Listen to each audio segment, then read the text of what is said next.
Hi everybody, thanks for joining me. My video today is going to be a review of my beautiful Chanel flap bag, and I'm not going to waste any more time. Here it is right here.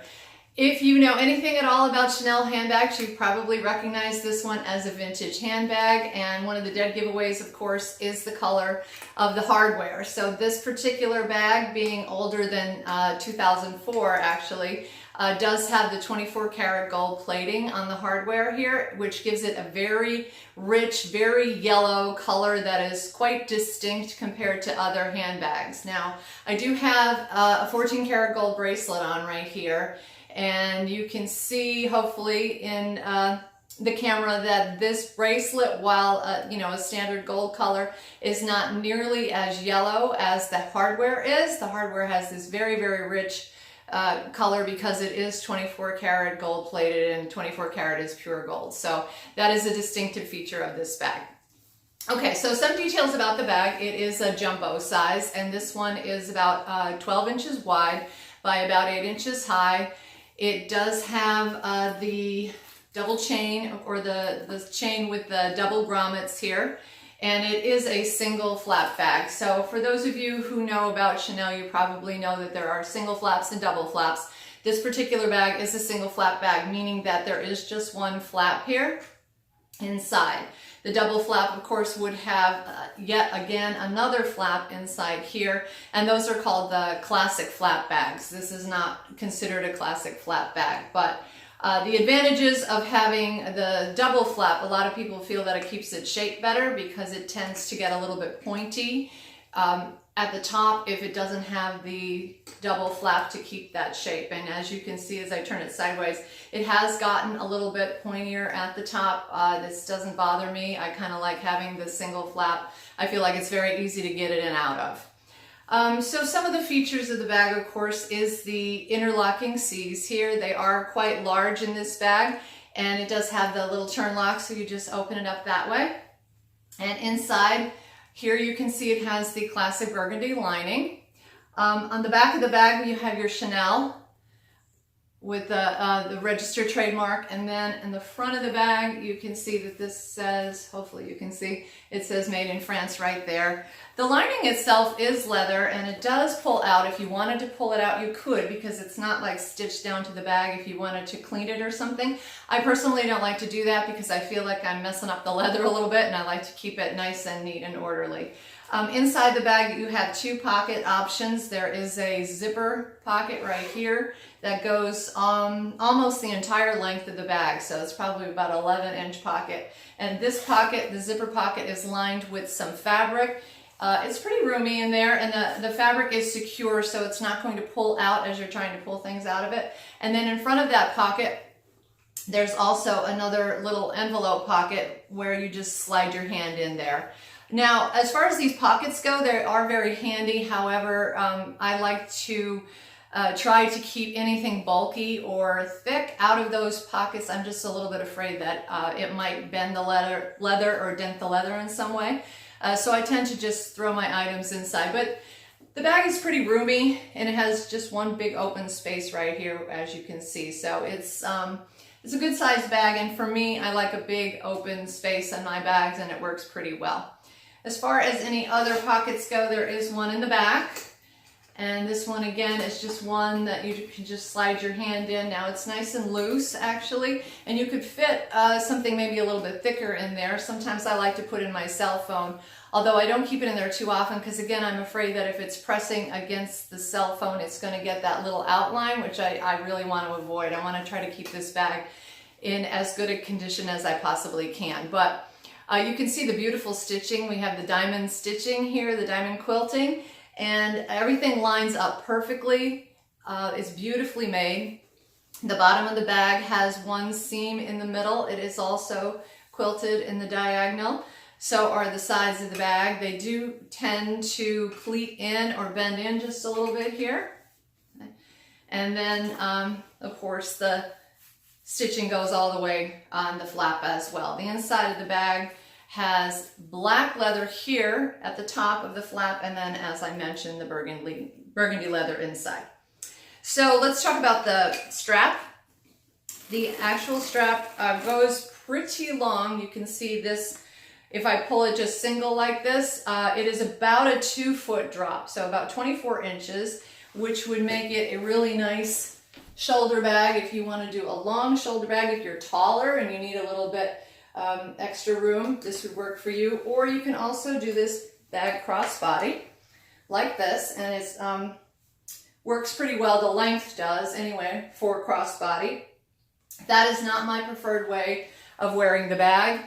The first reason is that the bag is pretty big, and I found that when I tried to wear it crossbody, it tended to hit against my thigh. I guess, again, I'm 5'5", so I'm kind of average height, but if you were a little taller, it might not hit exactly where it hit on me. And as I took each step, the bag would be flopping against my thigh, which was a little bit annoying. And the more important reason that I don't like to wear a crossbody is because the strap itself digs into my shoulder right around here, and I found that it became very, very painful after wearing the bag for only maybe about 5 or 10 minutes, probably because of the weight of the contents that I had in the bag. The bag itself is a little bit on the heavy side because obviously it is leather. So for me, the crossbody just did not work. I'm not a huge fan of crossbodies anyway, and it absolutely didn't work for me. It was just too painful.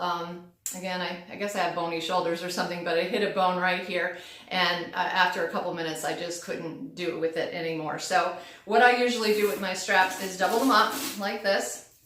You just pull them through the grommets. There are 4 grommets at the top of the bag, and you can pull it so that both of them are pulled out, or if you just pulled one, then you would get that long crossbody effect. So this is my favorite way to wear it. Now this strap is about 1 foot, and it works as a nice shoulder bag. It falls exactly where I like it to fall, right here.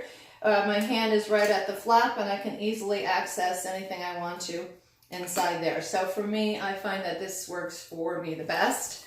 One other option as far as carrying this bag, I've seen people use it as a large clutch. So you could put the entire chain inside the bag like this, you know, just tuck it down in there, and then you would have the little straps kind of like this, tucked up on the top of the bag, and then you could use it as a large clutch bag if you wanted to. I haven't done that, probably because I'm not a great fan of clutches either. I just find that if you have to tuck them under your arm, I just rather have it hanging off my shoulder, so I actually had my 2 complete arms free, but it is an option for you. So let's talk about the leather. This is a lambskin bag. These flat bags do come in a couple different kinds of materials and fabrications, but the most popular, of course, are your lambskin, which this is, and then there's also the caviar leather, which is sort of a pebbled leather that has a completely different look to it. It doesn't shine or have as much of a sheen as the lambskin does. It's not as soft as the lambskin. The lambskin is quite soft on your hands and feels very luxurious. However, the caviar leather is very, very durable compared to the lambskin. So a lot of people like to get the caviar because they want to wear their bag as much as possible, and they're a little bit afraid that if they get the lambskin, it's going to wear off. Now there are some areas of wear on here. Not too bad though, all things considered. Just a little bit on the bottom edges, which you would expect, and of course a little bit around the edges of the flap as well. But overall, the lambskin is holding up really nicely, and I'm pretty pleased with the overall quality of this bag. It was a gift for my anniversary, and I was so thrilled when I first got it that I was using it as an everyday bag. I was taking it everywhere with me to work and grocery shopping, you name it. I had this bag with me, and after about 4 or 5 days, I started to realize that everywhere I went, this bag was going with me. And I was afraid, I started to get afraid that it was going to, you know, brush up against something like, God forbid, a concrete or a brick wall or something like that. Or maybe somebody would spill something on it in a restaurant, and I got a little bit nervous of it. So I decided that maybe it wouldn't be the best choice for an everyday bag for me, because out of all of my handbags, this is the, I guess, the most iconic, the most luxurious, certainly the most expensive bag that I have, and I do want to take care of it. But overall, I do have to say it is really beautiful. Will I get another flap bag? Probably not. Flap bags are not my #1 choice for carrying a bag. Everybody has different tastes when it comes to bags. I personally tend to go for either top handle bags or shoulder bags of a different sort. So not that I have anything against this, because I do think it is beautiful, but again, I think one flap bag is enough for me. And if I were to get another Chanel, perhaps I would get maybe the boy bag, which is quite a bit different and a little bit more modern looking. But I do have to say that it is a beautiful bag, very, very luxurious, and I love having it. I love getting the looks. A lot of people will come and compliment this bag. So that is really a nice feature. Don't you love getting compliments when you've got a nice bag? So that is it for my review of my Chanel flap bag. I hope it was helpful.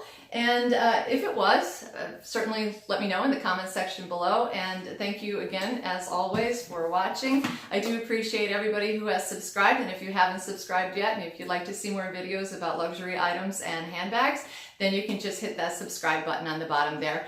And until the next time, thank you again and take care.